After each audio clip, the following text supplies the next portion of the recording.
I'm Core Crossan. This is Crossan Seas. The following is a speech given by Simon Sinek. Sinek, sorry if I messed up your name, and find your way. Now, this one is just a great speech. It's motivational, and that's about it. So I suggest you watch it because we all need a little motivation now and again. Remember to like, share, subscribe. In the description box below, there's a link, my #1 way to make money online. Click on it, put your name and email in. You'll get on an email list, but you also get access to the video that really changed my life, and I hope it changes yours as well. And it really tells you a secret on how people are successful in business and pretty much anything important in life. So you have a good one, and let's watch this video.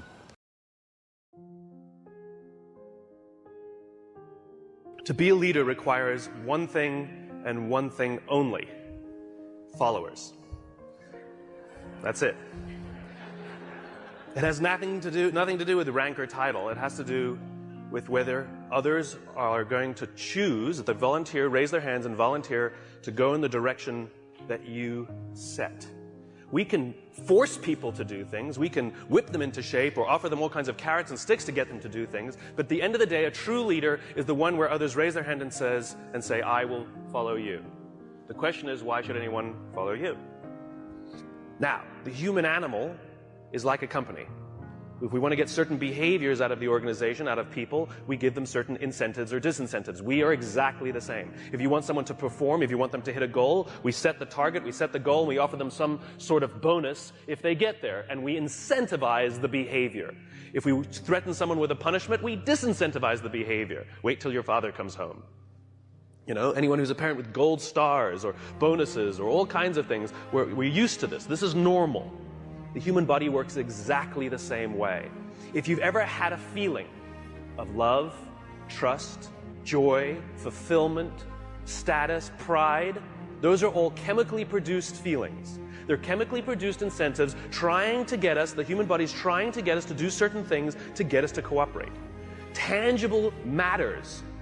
We can only see the things we have words for, right? And this is why the leader must provide a clear vision. Why are we doing this? Why are we in business in the first place? What is the point of growing the company that you're growing? Everybody talks about, what's your goal? Growth. What's the point of the growth? In other words, you have a company. Why do you have that company? What is the value your company is offering to others? And what do you want your company to leave behind when you're gone? There has to be a purpose for why your company exists beyond the things you make, beyond the things you do, beyond the money you make. You had the purpose when you founded the company, otherwise you wouldn't have taken the crazy risk to start it with the overwhelming chance of failure. And people wouldn't have given you blood, sweat, and tears if they didn't believe in you, because you were the alpha, you had the vision, you had the strength, and they wanted your protection. And they joined you, and they gave you their blood, sweat, and tears because you gave them a sense of purpose and belonging and protection. You have to know why you do what you do, and this is what the leaders do. And the more they can put it into words, the clearer they can put it into the words, the more we can see it. Again, we can only see the things we have words for.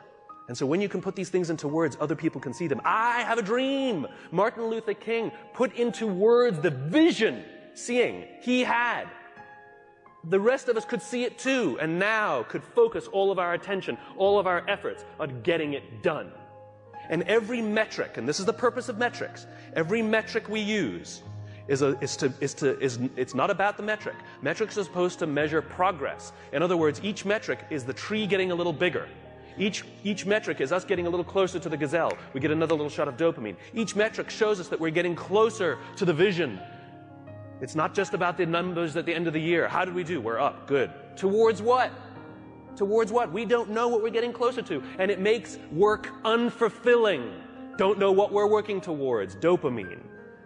We don't care if we let down the goal. Like if we have a goal that we have to achieve for work and we miss the goal, do we feel bad that we let the numbers down? No.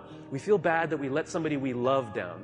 We feel bad that we let down our boss, we let down our parents, we let down our coach, we let down our drill instructor. We feel bad when we let down a human being. Accountability is never to a number. Accountability is to a person.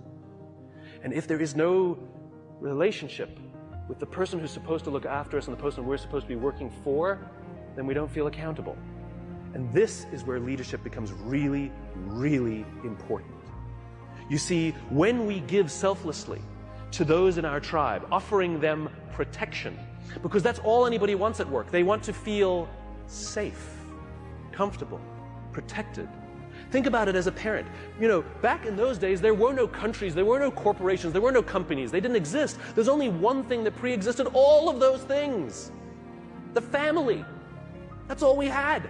Each other. Think about it. What do we say to our children? You don't get to choose your children. Some of them are funny looking. Some of them not that smart. Okay? Those are the kids you got. Sorry. You get to pick your employees, but you don't get to pick your children, and yet it doesn't matter who your kids are, whether they're the best looking or not, whether they're the smartest or not, whether they're strongest or not. You give them undying love. And you don't point out their weaknesses if you're a good parent. You point out their strengths if you're a good parent. You encourage them to do the things that they're good at.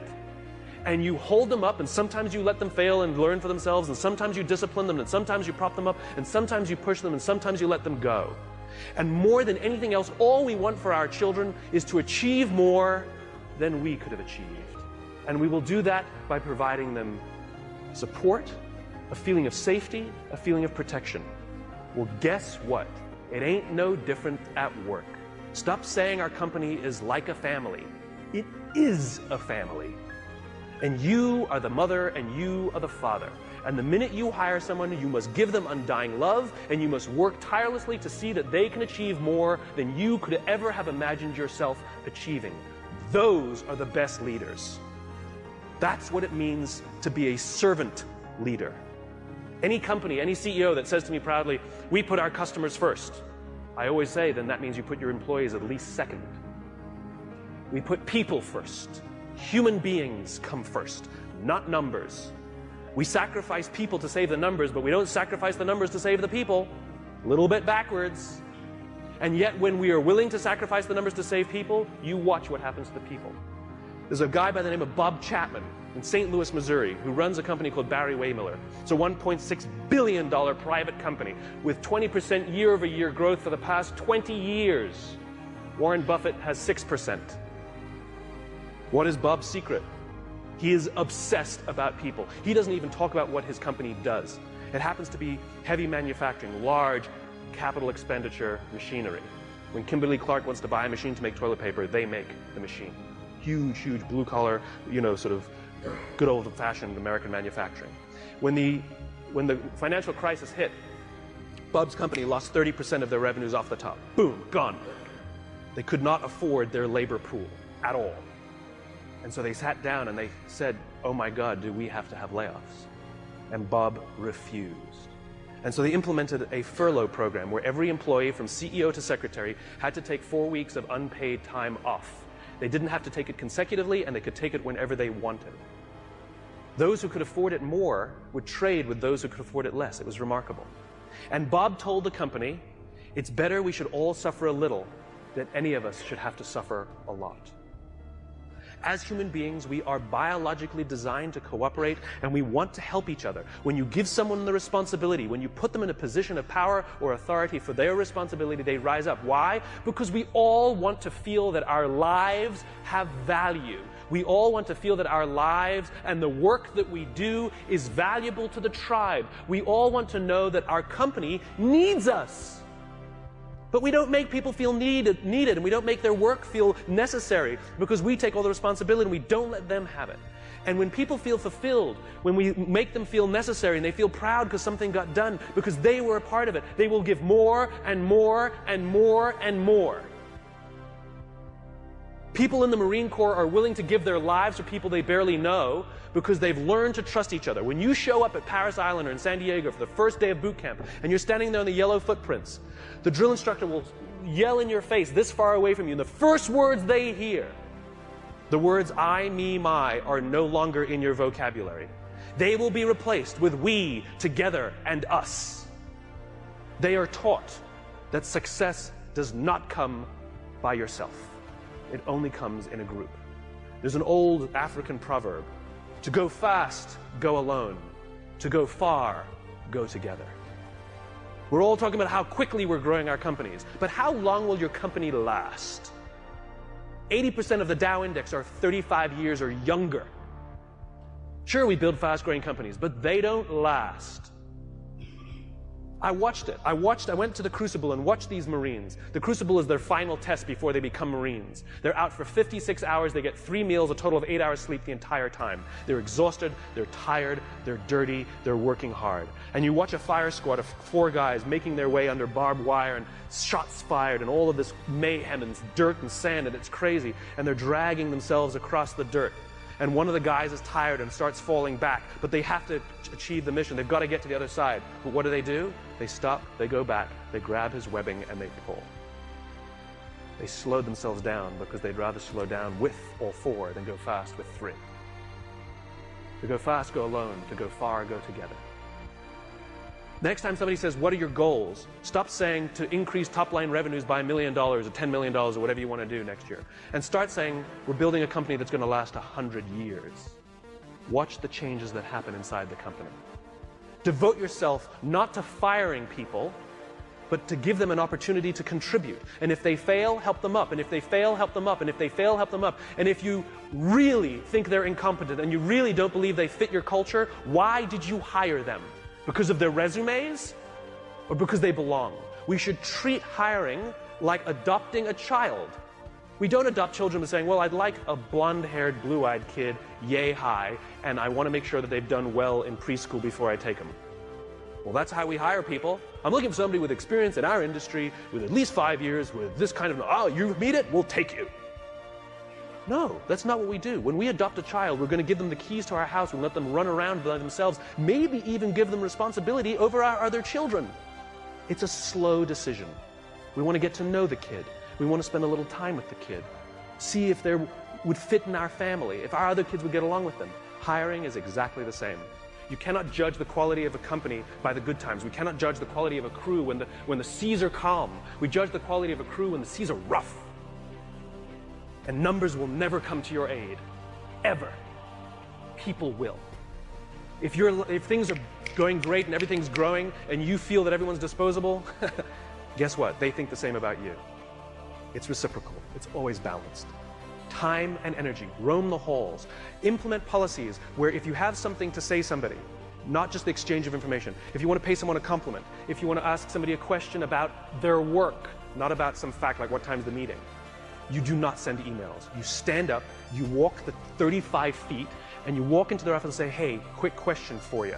That thing that you did for the client, can you just tell me a little more about it because I have a client meeting?